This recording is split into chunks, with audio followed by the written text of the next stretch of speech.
Welcome back for part 2 of the restoration of a 128. Last time I diagnosed and repaired the main board. No spoilers. If you want to know what happened, go watch part 1. This time we're looking at mostly cosmetic issues. The image you're looking at now is the computer when I first got it from Michael Myers of the Commodore International Historical Society Facebook group. It's intact, but very, very yellowed. And here's a shot of it next to one of my other 128s for comparison. This is some severe yellowing. I've seen worse. Apart from that, though, the case is in generally good condition. The only other issue is the badge. You can see that the aluminum backing is still flat, but the label has suffered some damage. There is something we might be able to do to fix that, but there's some problems with the fix as well. We'll talk about that later. So the first thing I did was to retrobright the case. Now, I'm not going to go into the process too much because it's been covered before many times. I'll put the link in the description below to a video by the 8-bit guy where he goes over the process. Basically, you need to submerge the plastic in a mixture of water and 40 volume clear developer that you can get at beauty supply stores. This developer is basically just highly concentrated hydrogen peroxide, about 12%. The stuff you get in the pharmacy aisle of the supermarket is, I think, 3%. Then set it out in the sun for a few hours. And how long depends on the concentration of the developer, the temperature, and how much direct sunlight it's getting. I will say that I use hot water from the tap instead of water from the garden hose. It just bumps up the temperature a bit, and here in northern Ohio, we need all the help we can get. So anyway, I'm not going to show much of the retrobrighting process because I think you've probably seen it before. If you really want to see it, let me know in the comments below, and the next time I need to retrobright something, I'll document it more thoroughly. So while the top half of the case was basking in the sun, I started on the keyboard.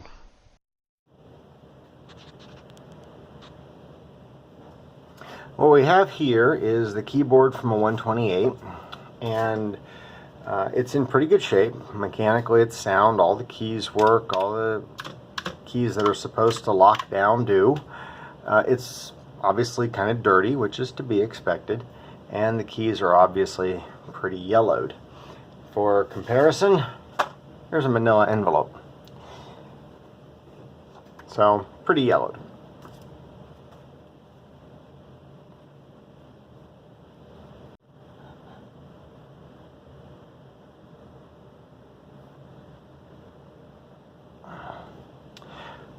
Now the keys on the 128 are a bit different than those on the 64 or the VIC. They have these very small, I don't know how well you can see this, little square pegs here that fit into the sockets on the plunger here. These are very similar to what's on the Amiga.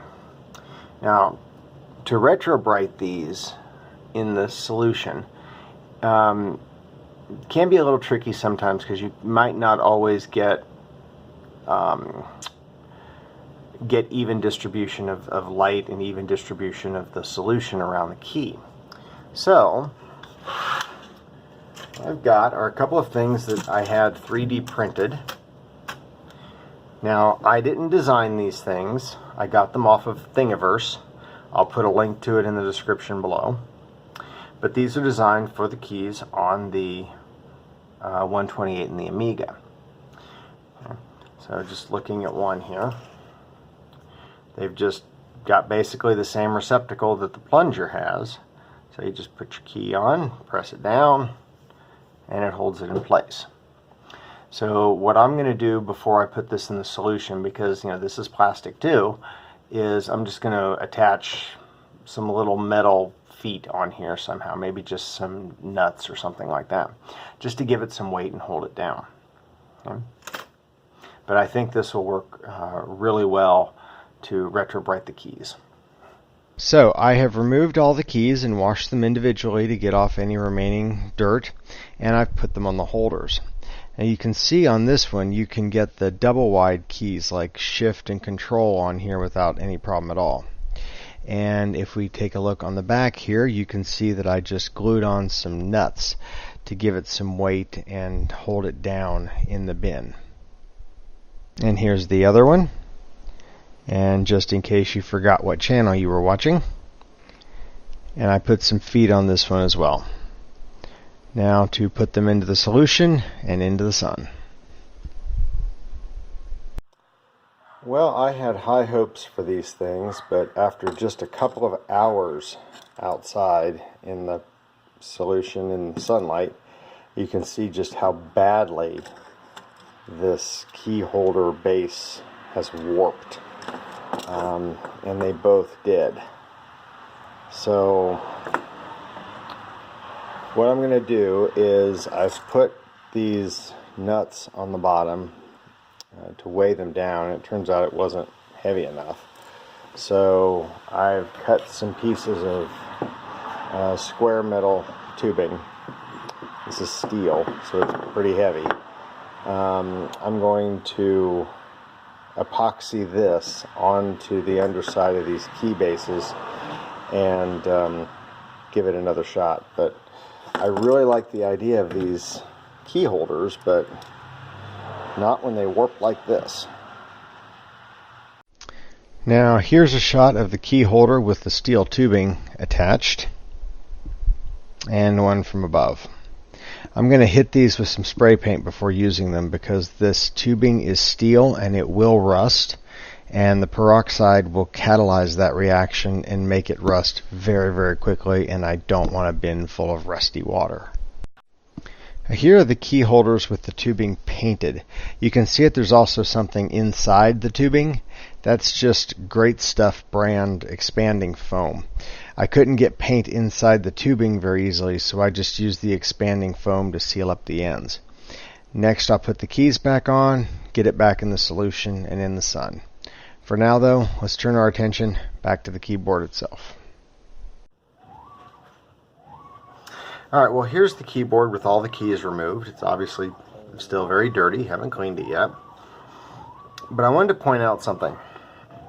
If you look carefully, you'll notice that these blue key stems or plungers up here aren't just a different color than the rest of them, but they actually have a different shape.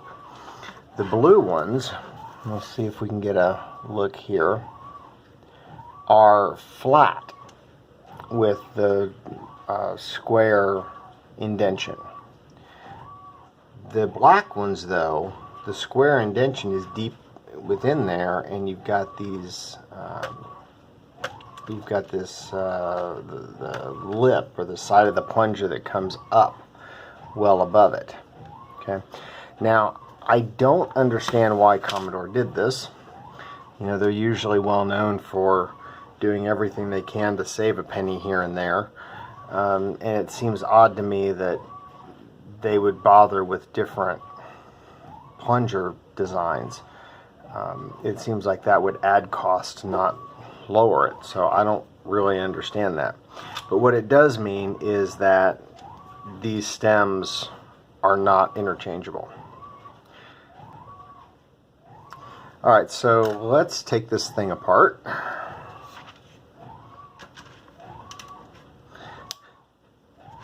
You'll notice here on the back we have to desolder these leads going to each of the locking keys and remove a whole bunch of little screws. So I'm going to start by removing the little screws.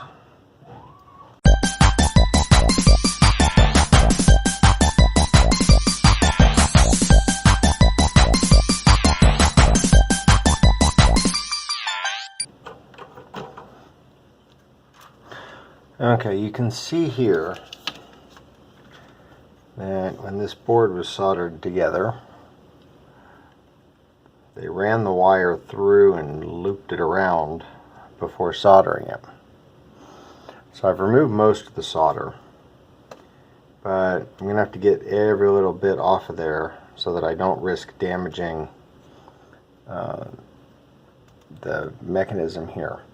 So I'm not going to do that on camera because I'm going to have my head right down over top of this thing and all you would see is the back of my ugly head. So I'll be back when it's done.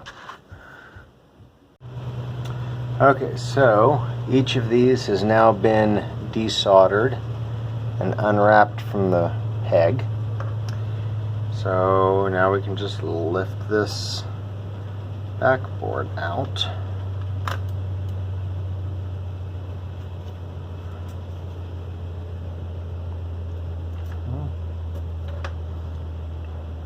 Fairly simple. Looks like there's a little bit of damage over here in this corner. Have to look into that. Okay, now let's take a look at these key stems again. You pop out one of the blue ones and one of the black ones. Here's a shot of a letter key and a top row key along with their plungers. You can clearly see that the top row key plunger is flat on top and the sides of the stem on the underside of the keycap are straight and flat. If you look at the letter key though, you can see that the stem on the underside of the cap only goes down straight for about half its height and then it becomes cylindrical. You can see the lip about halfway down. And here it is with a flashlight shining on it to help illuminate it a bit better. And here's a better shot of the plunger for those keys. You can really see how it's cylindrical and then transitions to that square opening. Let's take a look at the bottom of those plungers. In this shot, it's clear that the bottom parts of the stems are identical. So you could theoretically replace a letter key stem with a function key stem. You'd just have to use the function key cap as well. Okay. So we want to remove the rest of these plungers and so we can clean the top part of the board. And the easiest way to do that is just to flip it over. But you do want to be careful that you don't lose any of them in the process.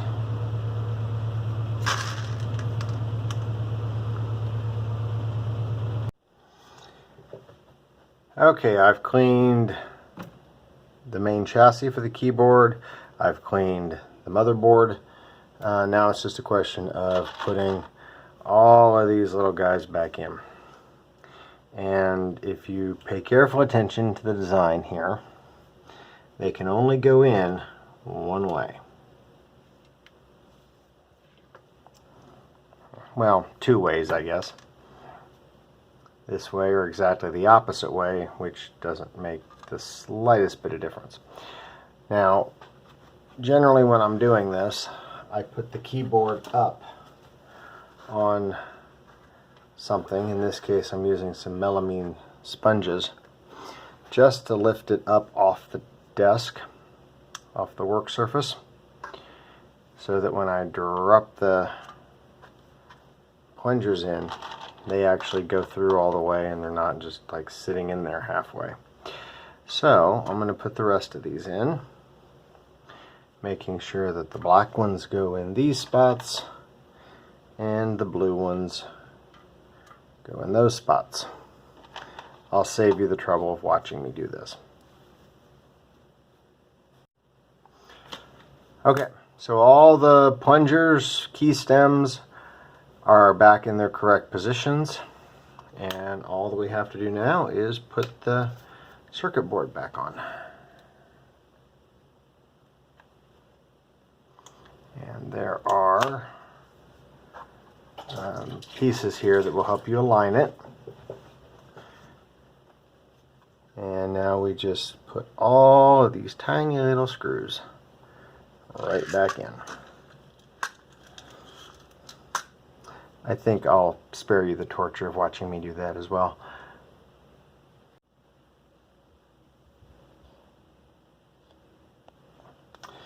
Alright, all the little screws are back in. I've resoldered the leads back onto the locking keys mechanisms, and I did the same thing that was done originally. I kind of wrapped the wire around it and soldered it on to make sure we had a good connection. So all that's left for the keyboard is to put the keys back on, and we'll do that as soon as they're finished retrobrighting. Well, here's the keyboard all reassembled. The reassembly is actually pretty easy. You just put the spring back on the plunger and press the cap on. The keys look pretty good, I have to say. I'm very happy with those key holders, at least once they were properly braced and weighed down. Now let's start getting the whole machine put back together. Here's the metal shield that goes underneath the motherboard, and the cardboard piece that is meant to keep any pins or leads that protrude through the board, a bit too far maybe, from making contact with the metal and causing a short. So you just put the board back in place and twist those little tabs back around to hold it in.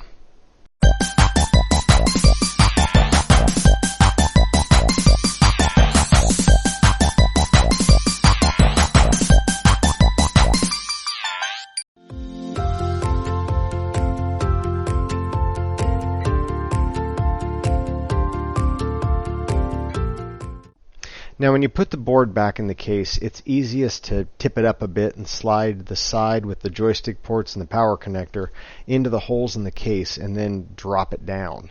You might need to pull the back of the case out just a bit in order for the jack on the RF module to slide down and fit through. Now if you choose to reinstall the RF shield, and some people don't, some people leave it off and just put regular aluminum heat sinks on the chips. But if you choose to reinstall it, you need to put some thermal compound on the tabs that touch the chips. This helps with conducting heat away from the chips. The stuff I use is called thermal coat, but there are many other kinds out there. And you just spread a bit on the tabs. I'm using a Q-tip here, but a finger works just as well. Now don't overdo it, you just need a little.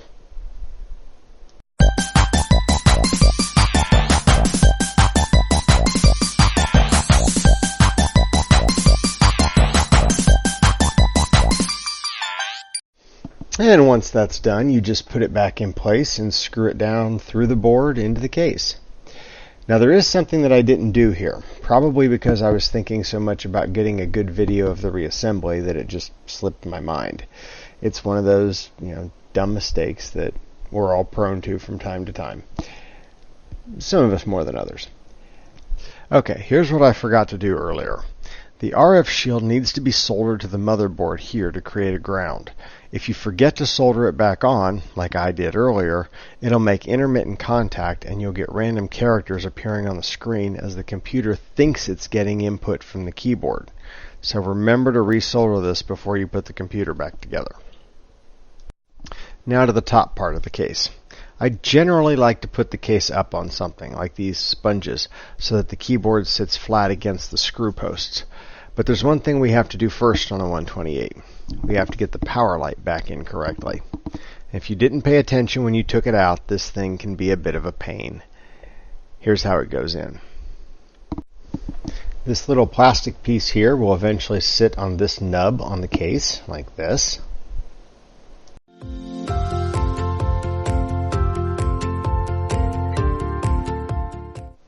And then you just put the two pieces together like this, with the small tab going between the two leads, and then just sit it in place.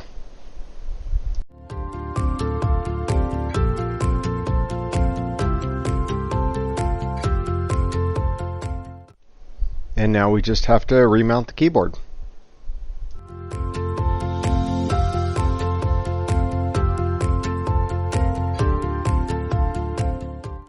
Notice how the keyboard overlaps the power light and helps hold it in.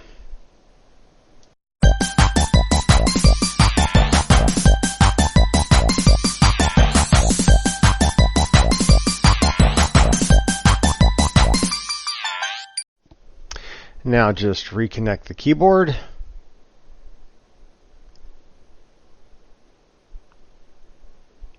And then reattach this grounding wire.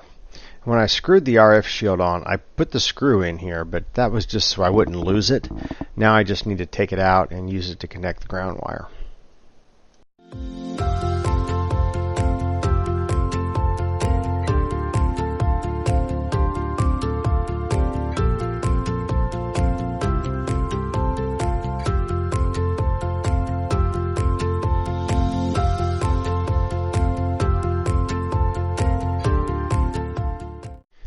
Now just lay the top half over onto the bottom and plug in the connector for the power light. And when you close the case, make sure that the wires for the power light aren't getting pinched.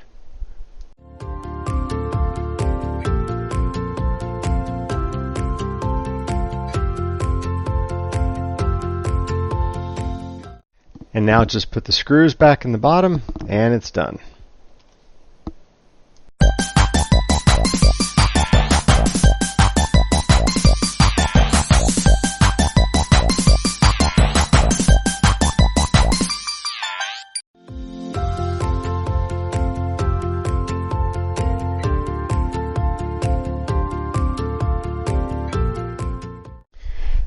Alright, it's hooked back up to my main setup, so let's see it work. First in 128 mode.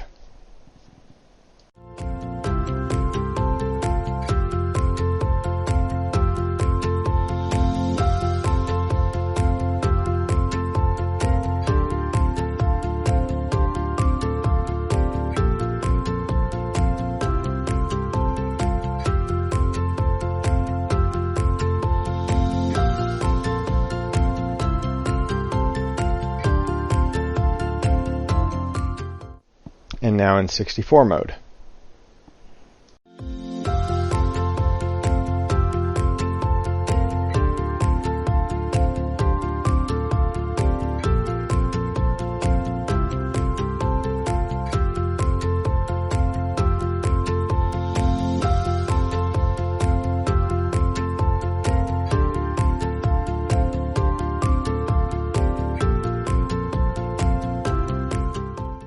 And finally in 80 column mode.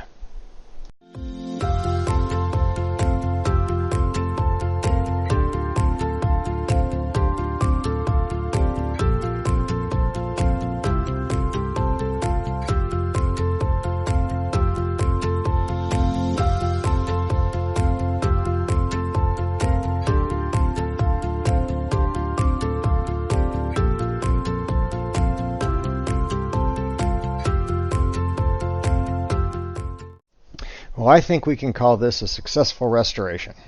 There's just one more detail. That damaged badge. I looked around online and I found a guy selling replacement decals. Not the whole badge with the aluminum backing, just the decal. So I ordered some, hoping I could just scrape off the old decal and put the new one on. Now here they are next to the badge on my primary 128. As you can see, they don't quite match. For one thing, the original badge is gray. The replacement definitely has a bit of a green tint to it. It's more of an olive than gray. Secondly, while the Commodore 128 font looks okay, the personal computer clearly isn't a match. Look at the R, the S, the O, the C, the U. And if you look really carefully at it, you can see even in the lettering, which is supposed to be, a plain solid color, you can still see a lot of pixelation from the printer. So this is just, it's not a very high quality decal, and it's not a close enough match, so I'm not going to put it on. I did some research though, and it seems like Commodore 128 and Personal Computer are both using the Microgramma font family. Personal Computer seems to use a Microgramma extended font. And maybe someone will make some labels that more closely match the original. Let me know if you do. I'll definitely buy some. Well, that wraps it up for this restoration project. Thanks for watching.